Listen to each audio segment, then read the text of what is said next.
Di video kali ini saya ingin sharing santai bareng teman-teman semua. Jadi kita akan belajar bareng lagi tentang salah satu tema yang akan kita angkat ya. Mungkin teman-teman juga datang ke video ini karena relate nih sama temanya. Kita akan membahas mindset pengusaha. Jadi gimana caranya agar kita bisa mengubah masalah menjadi solusi ide yang kreatif.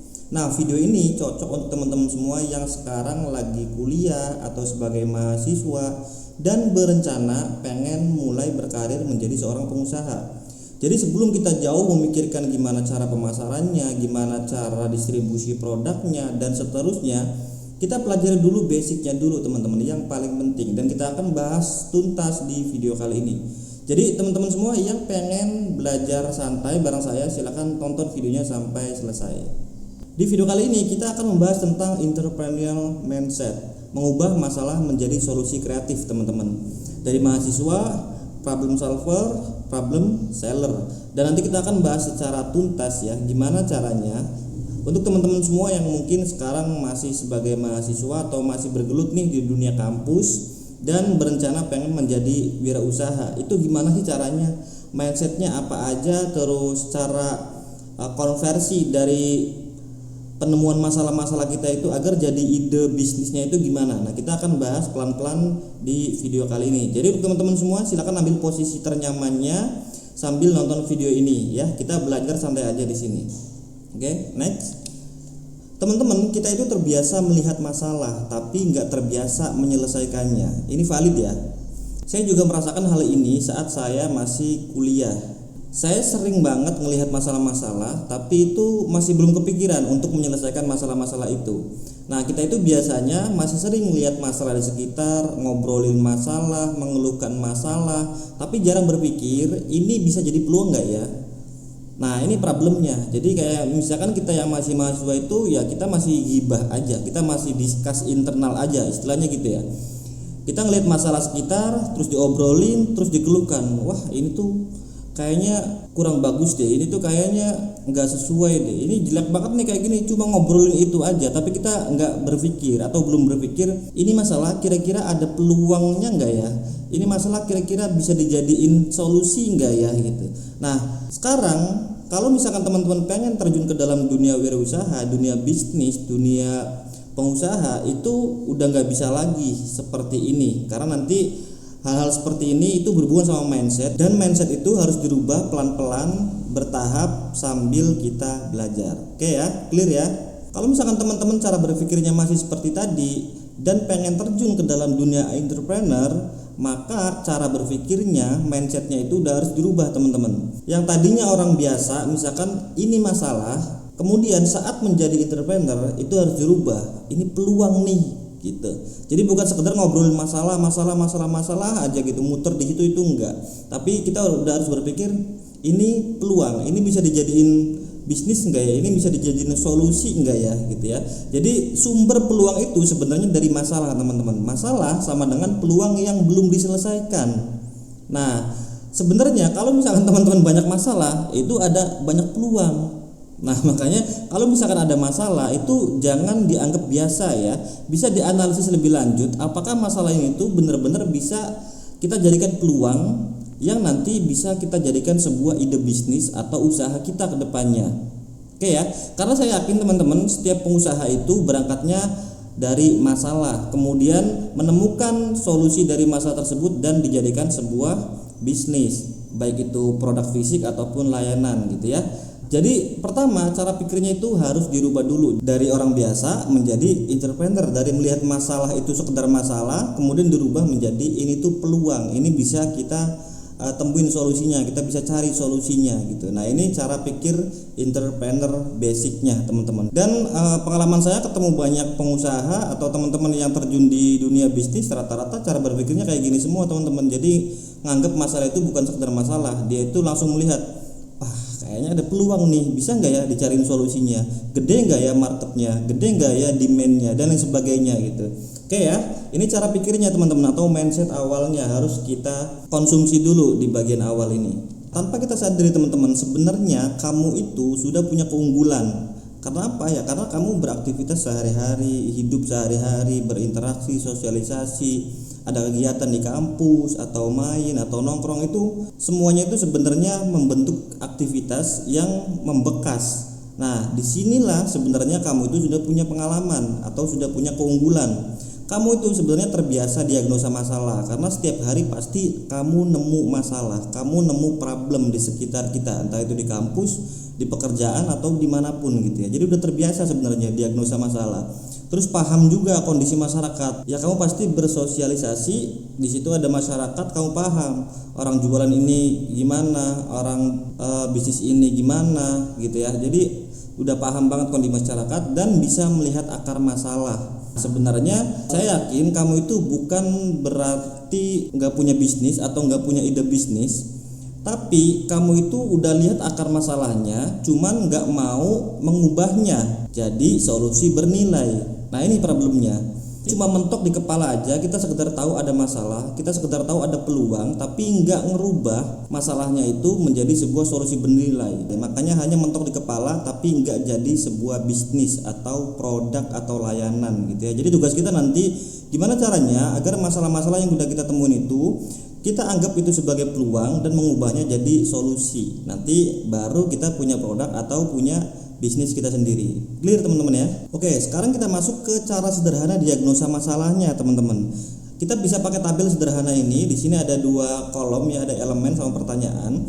Jadi kalau misalnya kita pengen diagnosa masalah, kita bisa pakai 4 poin ini. Di bagian elemen kita tahu ada siapa, apa, kenapa, dan dampaknya.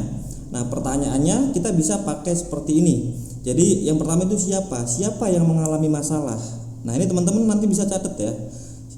Kalian kan udah beraktivitas nih sehari-hari. Kalau misalkan pengen diagnosa masalah, pakai kolom-kolom ini.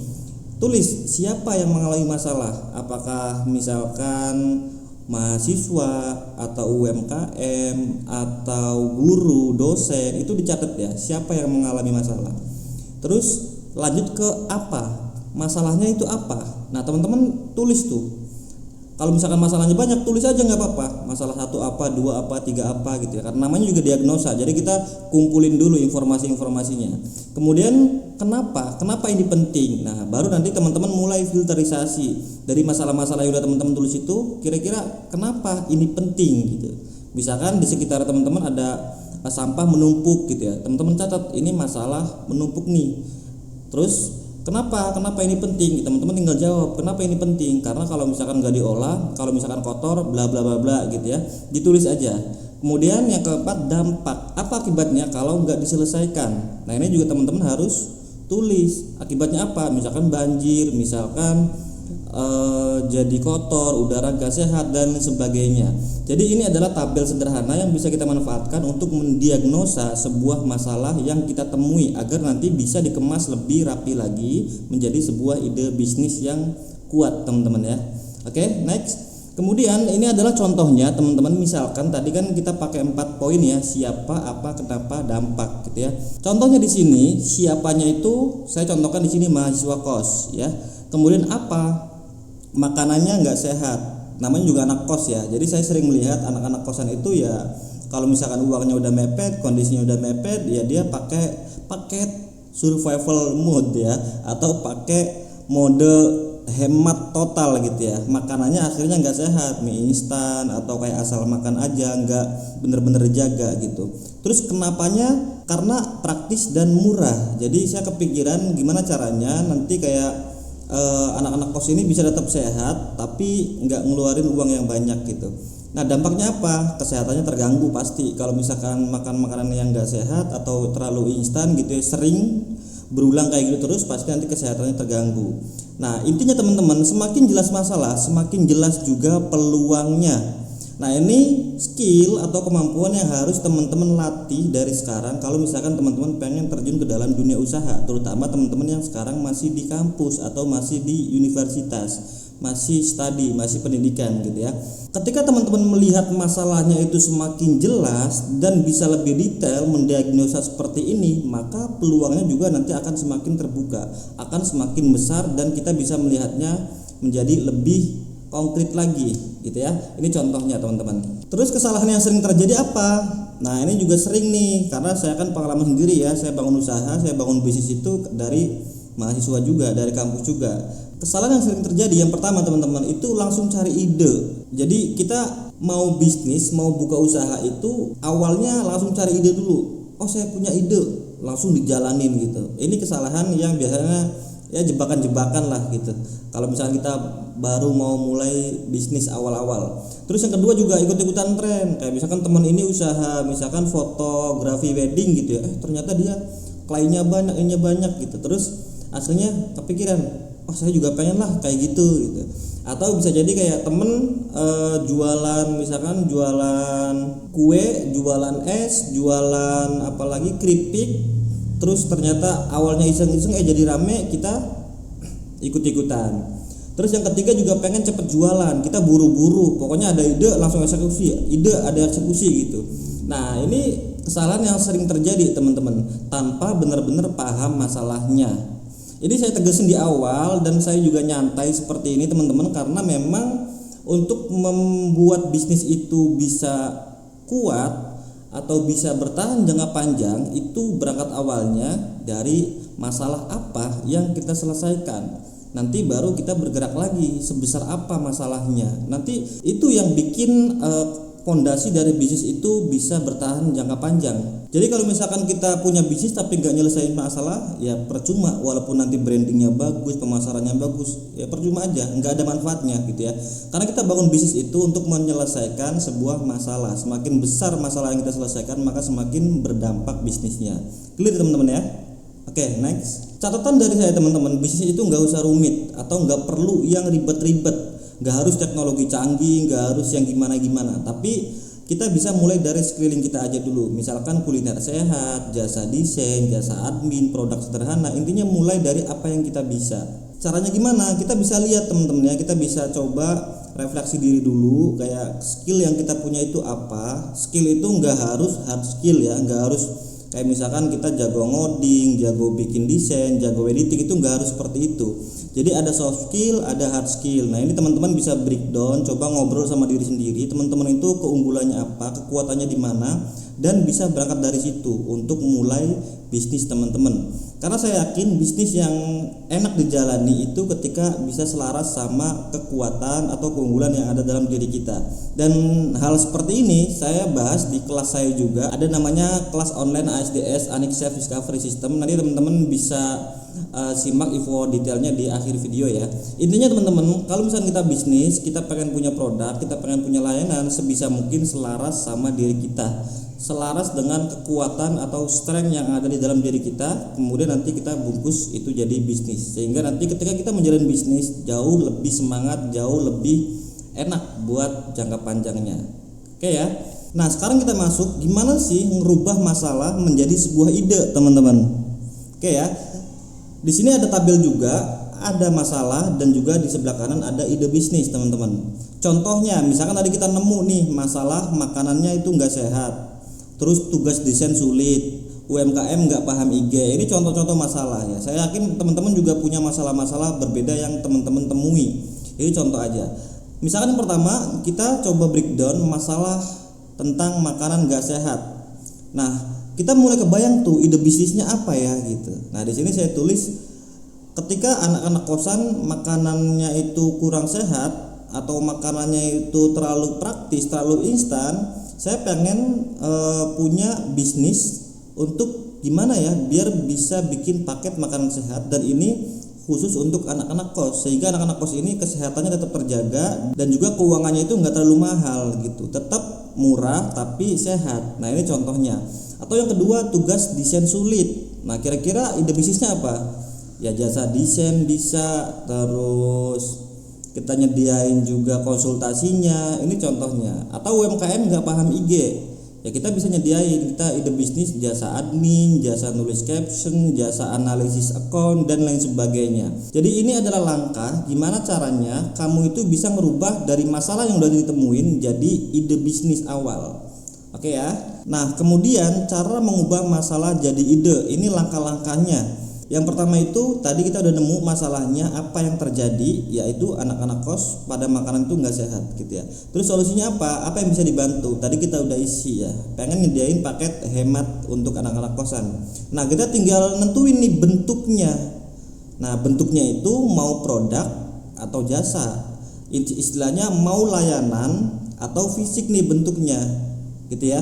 Kalau misalkan produk seperti itu berarti kan kuliner, makanan, berarti produknya F&B atau fisik karena kan ada barangnya berbentuk makanan gitu ya. Tapi kalau misalkan kayak jasa desain, jasa admin itu kan sifatnya bukan bentuk tapi lebih ke layanan atau jasa. Jadi setelah kita nemu masalah, kita nemu solusinya, kita nemu idenya, terus kita tinggal berpikir ini bentuknya mau dibikin apa, apakah fisik atau jasa gitu ya. Nah, ini caranya teman-teman. Jadi nggak semua ide itu laku teman-teman ya. Kadang kita udah punya banyak ide, tapi ya itu sebenarnya nggak semuanya bisa kita pakai atau bisa dipakai tapi nggak laku. Laku itu artinya ada yang mau bayar nih, ada yang mau duitin ide kita. Dan itu nggak semua. Kadang orang pada pintar ngide tapi nggak semua idenya itu bisa jadi duit gitu ya. Nah, masalah terbesarnya teman-teman biasanya buru-buru bikin dulu, ternyata baru sadar nggak ada yang beli. Nah, ini sering kejadian. Kayak misalkan kita ikut-ikutan tren, kita ikut-ikutan temen, kita terlalu buru-buru. Kayaknya bisnis aksesoris HP laris loh gitu. Dia juga rame banget gitu.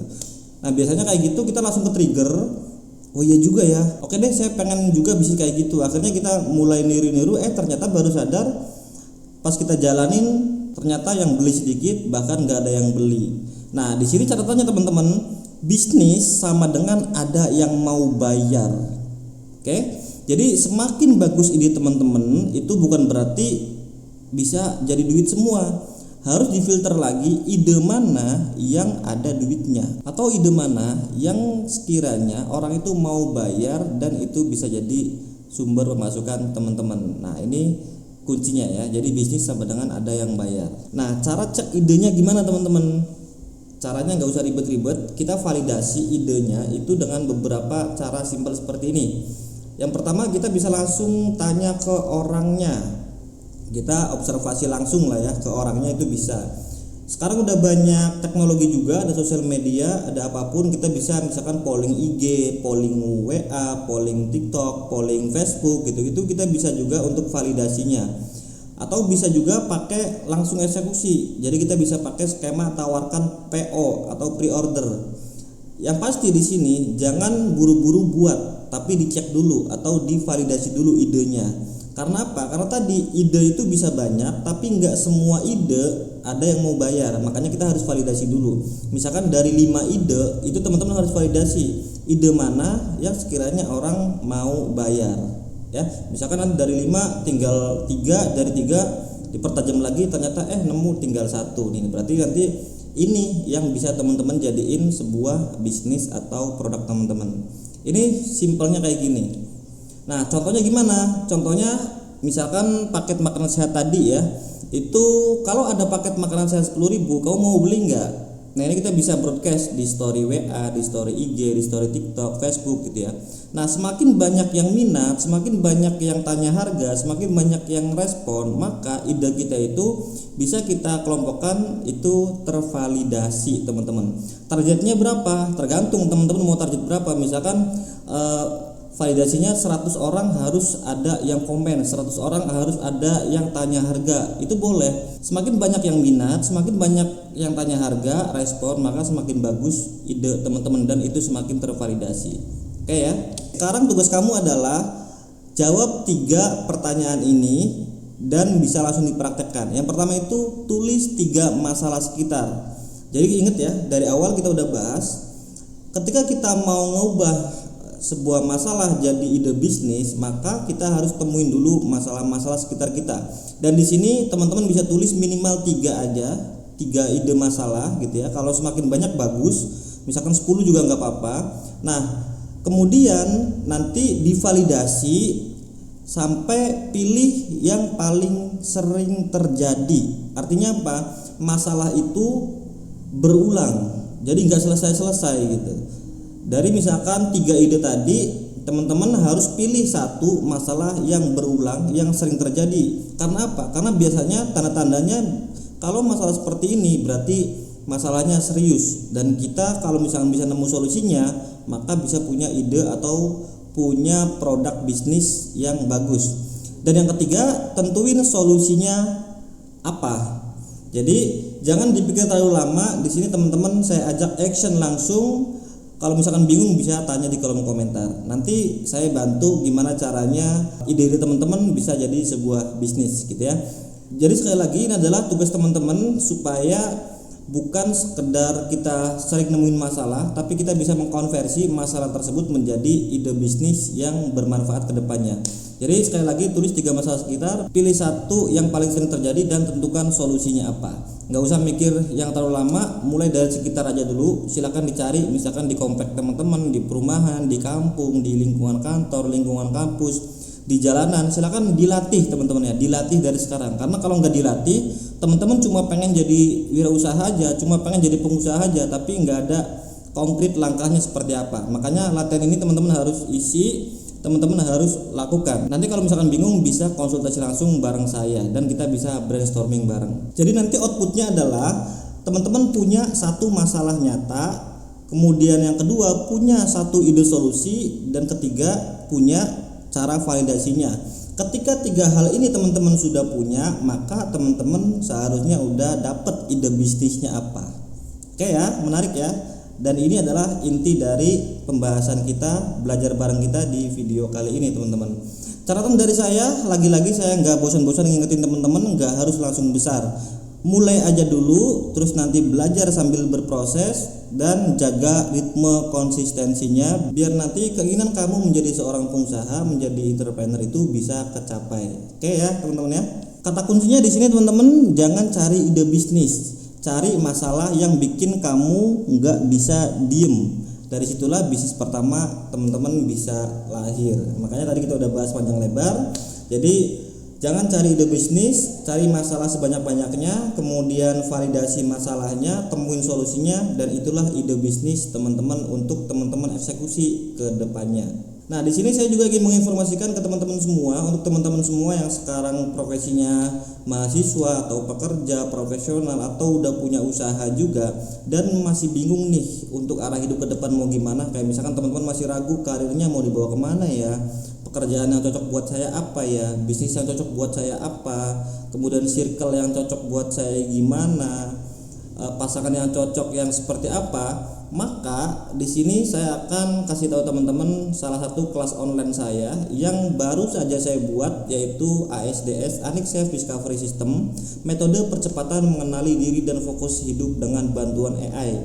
Di dalam kelas ini teman-teman, nanti saya akan bahas secara tuntas cara memahami diri sendiri. Jadi nih teman-teman yang sekarang masih bingung karakter teman-teman gimana, cara berpikir teman-teman gimana, kontrol emosinya gimana, itu nanti akan dibahas tuntas di sini. Jadi di dalamnya kita belajar banyak tentang cara memahami diri sendiri, cara menentukan arah hidup, cara fokus dan menghindari overthinking, cara memanfaatkan AI untuk berkembang. Semuanya nanti akan jauh lebih kompleks daripada kesimpulan ini, dan menariknya teman-teman, ini bisa teman-teman akses kapanpun. Selagi udah daftar ya udah bisa diakses kapanpun. Jadi bisa dipelajari tanpa harus ada batasan waktunya. Teman-teman bisa kapanpun, misalkan nyantainya malam atau sore, terus buka kelasnya sambil belajar beberapa video, nanti dilanjut lagi juga bisa. Jadi teman-teman, ini bukan sekedar kelas bisnis, tapi pondasi teman-teman semua sebelum membangun karir, memulai usaha, dan mengambil keputusan besar.